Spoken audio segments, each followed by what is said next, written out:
Para aquellos que han escuchado puntos de vista desde hace mucho tiempo, deben saber que uno de los personajes más nefastos, más dañinos y que más vidas han costado durante el siglo XX y el XXI es un biólogo que nunca se movió de sus estudios universitarios y de la Universidad de Stanford, una universidad muy importante en Estados Unidos, y su nombre es Paul Ehrlich. Vale la pena que ustedes lo busquen en internet porque es una historia absolutamente bizarra, ¿no? Paul es su nombre tal como se conoce en inglés, Paul, y su apellido se deletrea Ehrlich, Ehrlich. Y Paul Ehrlich, él fue una de las personas que más influyó en crear en la segunda mitad del siglo XX y la temprana segunda mitad, ya desde, o sea, poquito después de la Segunda Guerra Mundial, en la década de los 50, él nació en 1932 y acaba de morir apaciblemente a los 95 años, tranquilito, sentado, con abundante comida, en una casa muy cómoda.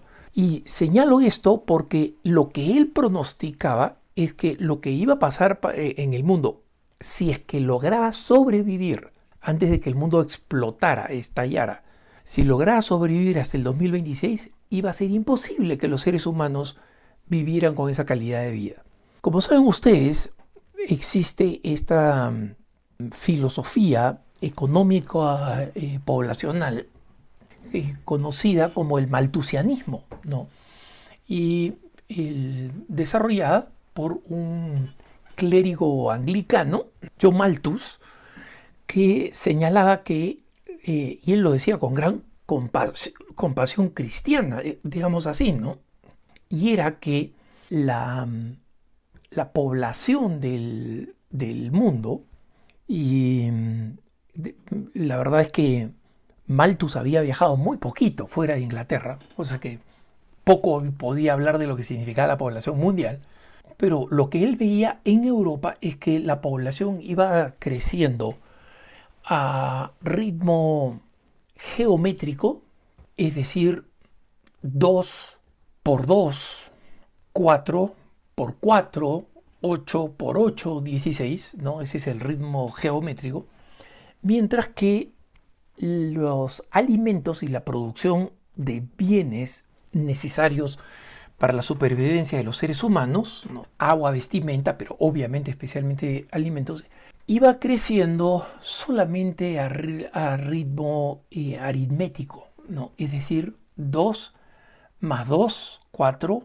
más 2, 6, más 2, 8, y que en consecuencia la brecha entre los alimentos existentes, los bienes existentes para ser distribuidos y la humanidad iba a ser tal que era imposible no pensar en una catástrofe, en una gran guerra mundial, ¿no?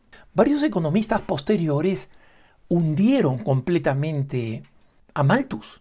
¿Y por qué? Porque la realidad demostró que Malthus estaba equivocado, especialmente cuando la era de la industrialización y de la mecanización y la inteligencia humana en última instancia descubrió nuevos fertilizantes, nuevas formas de reproducción de animales que servían de alimento para los seres humanos, formas más rápidas y de producción, mejores medios de transporte para prevenir el daño de los productos frescos. Y que en realidad lo que estaba sucediendo era lo contrario, que en las partes del mundo donde existía hambruna, esa hambruna no había sido consecuencia de la desproporción entre los alimentos y su crecimiento y la población existente, sino que había sido básicamente como consecuencia de la maldad humana, guerras que hacían que una determinada tribu o una determinada parte o una determinada nación decidiera matar de hambre a otra. Pensemos en la Unión Soviética con Ucrania por ejemplo, y esa hambruna completamente creada artificialmente. Pensemos en la hambruna creada en Turquía para el desplazamiento y la muerte de los armenios. Y lo mismo estamos viendo hoy en confrontaciones militares en el sur de Sudán, en el Darfur, etcétera, donde no es que exista escasez de alimentos de por sí, sino que existe maldad humana que manipula la posibilidad de alimentar a las personas con un objetivo perverso político. Bueno, Paul Ehrlich apareció con un libro que se llamaba Bomba Poblacional y donde él retomaba los argumentos de Malthus, solamente que los llevaba al extremo de analizar, por ejemplo, otros elementos que eran necesarios para que el hombre pudiera vivir en civilización, es decir, la producción de minerales, la producción de metales, productos relacionados con el petróleo que permitían producir productos de servicio de muy bajo costo, todo lo que es plástico, por ejemplo, y también la necesidad del combustible. Entonces él decía, la producción de acero va a caer en tanto por ciento en los próximos 5 años. Y sus pronósticos eran inminentes. ¿Ah? Él no decía 100, 30, 40 años. No, él estaba seguro. Y decía, en 5 años esto es lo que va a pasar. Y en 7 años se van a acabar todas las minas de hierro y de cobre y de estaño y de plomo, y no se va a poder hacer bronce, no se van a poder hacer cosas de oro, no se van a poder hacer cosas absolutamente de nada. Y si a esto le sumamos el hambre que va a haber, va a ser catastrófico. Y él proponía una solución, que es que se procediera inmediatamente a una esterilización forzada para una buena causa. Ojo, decía, sabemos que se ve un poco feo hablar pues de una esterilización forzada, ¿no? Porque la libertad de alguien y de muchísimos se va a ver violada. Pero es por una buena causa, es para que esos mismos que están siendo esterilizados y todos los demás podamos seguir viviendo. Y él en Stanford recibió grandes aplausos, sus conferencias se repletaban de gente. Él fue uno de los fundadores del Club Crecimiento Cero, ¿no? Refiriendo al crecimiento de la población, de que se llegara al crecimiento cero. Inspiró la política del hijo único de China y muchos intelectuales, un economista famoso, William Simon, por ejemplo, le dijo, Paul, tú estás pronosticando que esto es lo que va a pasar con la producción, por ejemplo, de los metales. La producción de metales y las inversiones a futuro son mi especialidad como economista. Entonces, hagamos lo siguiente. Tú dices que los metales van a ser tan escasos que en 5 años van a estar a este precio, 10 sobre X, ¿no? O sea, 10X de lo que es ahora. Yo digo que con el desarrollo de la tecnología actual para cavar, procesar, depurar y poner en el mercado, todo este proceso está mejorando de tal forma que el precio del metal va a caer, los metales van a caer en esta cantidad y esta cantidad. Es decir, tú dices 10X, yo digo X menos 30. Entonces, hagamos una apuesta. Cualquiera que sea la diferencia entre el precio del acero, el cobre y el plomo, esa diferencia la va a pagar el perdedor en un cheque. En otras palabras, si es que Paul Ehrlich decía que la plata iba a estar a $10,000 la onza y William Simon decía que iba a estar a $70 la onza. El que perdiera, o sea, la cifra que terminara siendo la más cercana, esa cifra, esa diferencia, se la iba a pagar con un cheque el perdedor al ganador.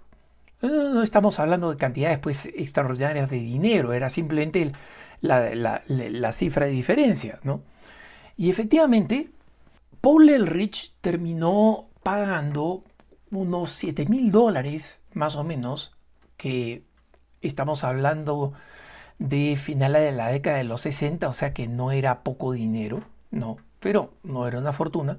Pero Paul Ehrlich no solamente no se retractó cuando se demostró que todos sus números eran mentira, sino que escribió un nuevo libro llamado La explosión poblacional. Es decir, ya no la bomba poblacional, donde decía la bomba está ticking, ¿no? Está haciendo TikTok, TikTok.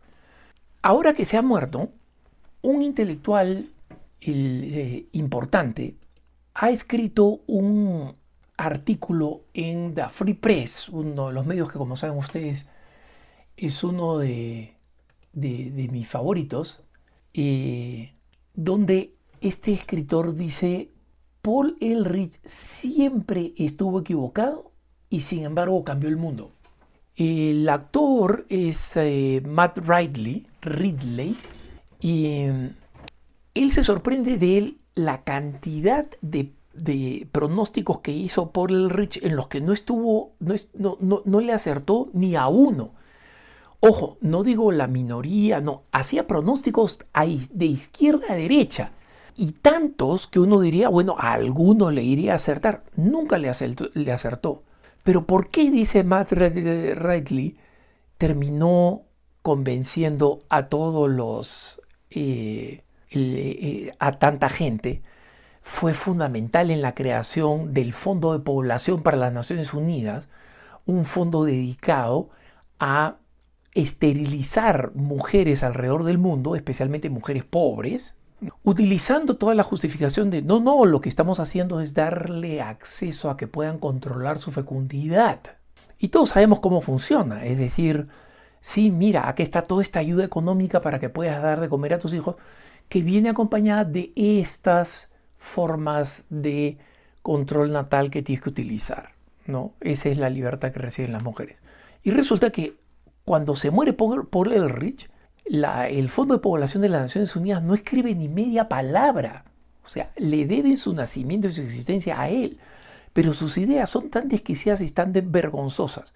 Y hoy en día, especialmente los que son más jóvenes, deben estarse rascando la cabeza diciendo: Alejandro, creo que tú te has equivocado. O sea, lo que está pasando es lo contrario. Es que la gente no está teniendo hijos y la población está decayendo estrepitosamente, no solamente en Europa, sino que ahora está sucediendo en Estados Unidos, está sucediendo en Canadá y está comenzando a suceder en América Latina, donde, si ustedes prestan atención al número de países donde el crecimiento de la población es negativo, es decir, mueren más personas de las que nacen, estamos hablando de Argentina, Chile, Perú, Uruguay desde hace años de años. Estamos hablando de Colombia, México. No estamos hablando de pocas naciones o naciones menores en el ámbito latinoamericano.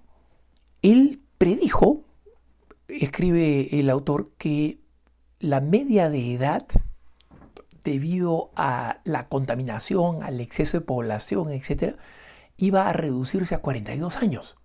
Curioso que él haya vivido más de medio siglo de la época que él había predicho y murió en un lugar, como digo, completamente alejado de la hambre, de las hambrunas y de todo, ¿no? Pero cuando él dice, ¿por qué tuvo este impacto? Él dice, yo tiendo a pensar que hay dos cosas. Primero, el hecho de que él haya propuesto, mira, tenemos que divorciar completamente el sexo de las consecuencias. Sabemos cuáles son las consecuencias. Las consecuencias son los hijos. Esas son las peores consecuencias. No las enfermedades de transmisión sexual, ¿eh? Porque esas se pueden curar.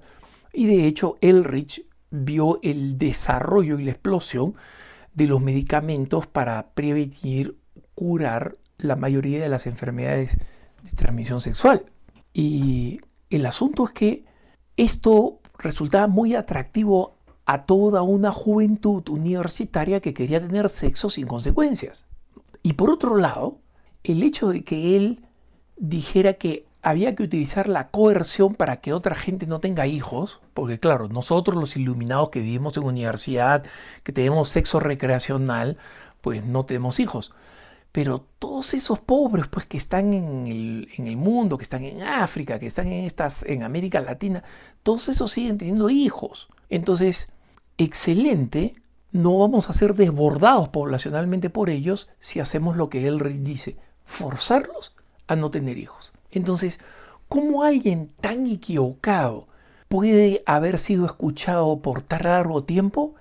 Esa es una pregunta que tenemos que hacernos, hermanos, que no sirve de mucho hacerla ahora con Paul Ehrlich, porque al final la realidad es el que ha terminado demostrando que está equivocado.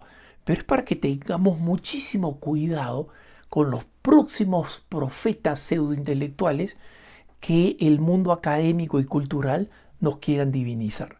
Que tengas un buen día.